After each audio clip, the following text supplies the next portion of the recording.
जय माताजी। राम राम सौ मित्रों ने। मित्रों अमारी YouTube channel super Gujarati story में तमारुं हार्दिक स्वागत करीए छीए। मित्रों आज आपणे सांभळशुं मोटिवेशनल स्टोरीनुं नाम छे परसेवानी कमाणी। तो चालो मित्रों शरू करीए आजनी स्टोरी। सूरज माथे चढ़ी गयो हतो। एना आखा शरीरमांथी परसेवो वही रह्यो हतो। थाक पण लाग्यो हतो अने पाणीनी तरस पण एवी लागी हती के हमणां ए रोड पर ज बेभान थई जशे एवुं लागी रह्युं हतुं। आम छतां ए सामानथी लदोलद हाथ लारी खेंची रह्यो हतो। ए ज्यारनो समजतो थयो त्यारनो हाथ लारी खेंचे छे। पहेला बापूने मदद करवा स्कूल छोड़ीने पण ए बापू साथे हाथ लारी खेंचवा जतो रहेतो। एने मजा आवती।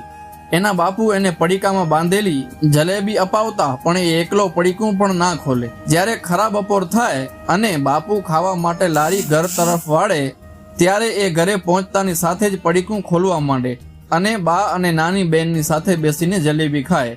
एने क्यारे एकलाए नहोतुं खाधुं। एक दिवस एना बापू खांसता खांसता लारी खेंचता अटकी पड़ेला अने ए बाजुनी दुकानमांथी पाणी लई आवे ते पहेला ज ए शांत थई गेला। आ पहेला एने मृत्युने जोयुं नहोतुं, फक्त वातो सांभળી હતી। ए दिवसे एनी सगी आंखे एना बापने मरता जोयो हतो। ए ज हाथलारीमां ए एकलो एना मरेला बापने खेंचीने एना ઝૂંપડે लेतो आवेलो। थोड़ी वार में बधा लोको भेगा थई गया। एनी बा अने एनी बेन चौधार आंसुए रड़ता हता पण ए सहेज पण रड़ेलो नहीं।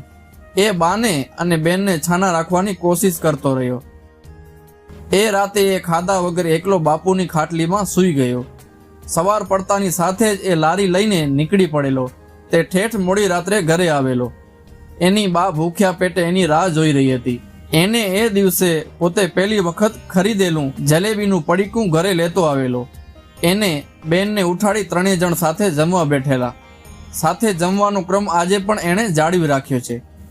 वृद्ध थई गेली मां आजे पण एना वगर एकली खाती नथी। एनी पत्नी अने बे बाळको पण पप्पा वगर खाता नथी। हवे ए ઝૂંપડામાં રહેતો નથી। ચાલીમાં નાનકડું ભાડાનું મકાન લીધું છે। એની પત્નીએ મજૂરી કરી કરીને એના નાનકડા મકાનને ઘર બનાવ્યું છે। એના બંને બાળકો સારી સ્કૂલમાં ભણવા જાય છે। એ ગમે તેટલો થાકી ગયો હોય તો પણ જ્યારે ઘરે પત્ની અને બાળકો પાસે આવે ત્યારે એ ખુશમિજાજ હસતો જ હોય। એ રોજ વૃદ્ધ બાના પગ દબાવતો દબાવતો બાળકો અને પત્ની સાથે અલગ મલકની વાતો કરતો હોય। અત્યારે એ બાપુના વખતથી જે શેઠની ફેક્ટરીનો માલ ખેંચતો હતો તે જ શેઠનો માલ આજે પણ ખેંચી રહ્યો હતો।